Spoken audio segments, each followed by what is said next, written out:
Joining us now to talk more about the situation in New York City and the border crisis is Bishop Emeritus Nicholas DiMarzio. He's one of the country's and the church's most renowned experts on migration. Bishop, thanks for joining us. Nice to see you again. Good to be here. So my first question is, have you ever seen anything like this? Over the years, you've worked very closely with migrants. Have you ever seen a situation where they're being bused to different parts of the country? Yeah.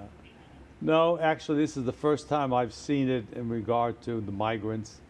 That it was basically a political act, unfortunately, to move people, to make a point. It's unfortunate because it looks like the people are the pawns in this game that they're playing. It's not a positive. That's as simple as that. Yeah, and it seems to be most of the buses are coming to New York City and D.C. What other ways it's not just a problem for Texas and border towns, what other ways can they show people in other states, what they're dealing with? Well, again, most of these people know where they want to go. They're not coming here without knowing a friend, a relative, someplace. So they should be helped to go to where they can really be properly taken care of. Now we're putting them in hotels. What's the next step? When they go to friends and relatives, they start to get integrated little by little. They do have work permission, most of them, so they could start to work. But in New York City, without too many skills, it's difficult. So when they're going to someone they know, they have a chance to start on a better footing.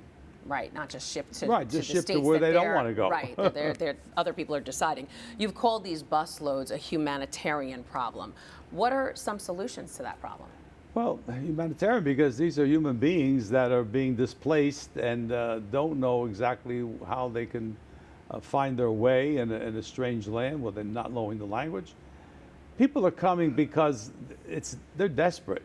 Either they're selling whatever they have so they can pay coyotes, these smugglers who take them in, or they're so much afraid because of the countries they're in, either because of dictatorships or because of lack of opportunity.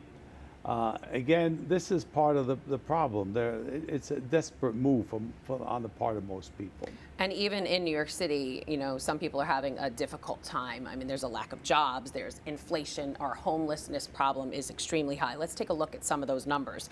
Thousands are sleeping in shelters. The Department of Homeless Services logged more than 48,000 in just one night in July. That's thousands more than what it was a few months before, and that number is continuing to rise. So how should New Yorkers with dire needs react to the outpouring of resources for the migrants? Yeah. Well, again, I think you try to do your best for everybody, and obviously we don't really have a handle on the homeless problem in our city, unfortunately, either. Right. I think we're trying to do better, but putting more people into the situation doesn't help it, certainly. Burden sharing is important. There is a burden in Texas and border states.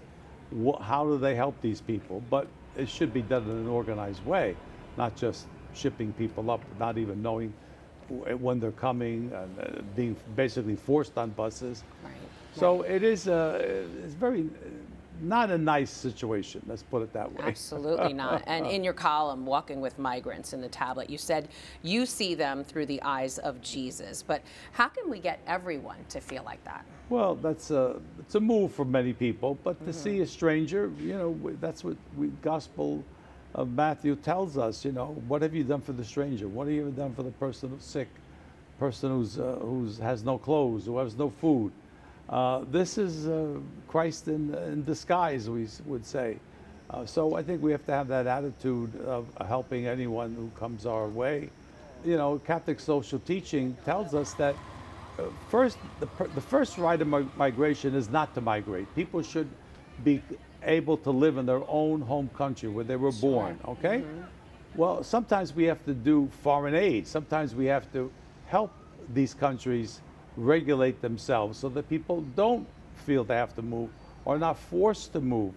That's not so easy, but as I said in one of the columns that we had a great meeting. There was, again, in the sense of the country, invited all of the free countries in Latin America to come together. And so there was some plans of what they could try to do together to stop people from moving needlessly. So that, I think that's a sign of hope. It'll take some time, but at least there's a willingness to say, help people stay where they are. Yeah. Give them the necessary resources so they're not living in dire poverty. Right. All of that is also part of what we teach. So there's a lot of talk going on. We just need to see that action. Right. Bishop Emeritus Nicholas DiMarzio, the story is not going away. I'm sure we'll talk to you about it again. Thanks for being here. You're welcome. Bye. Hi, I'm Christine Persichetti, anchor of Currents News. If you like what you saw, please hit the like button on this video. And if you want to see more content just like it, subscribe and click on the bell for notifications. Thanks for watching, because we are putting your faith in the news.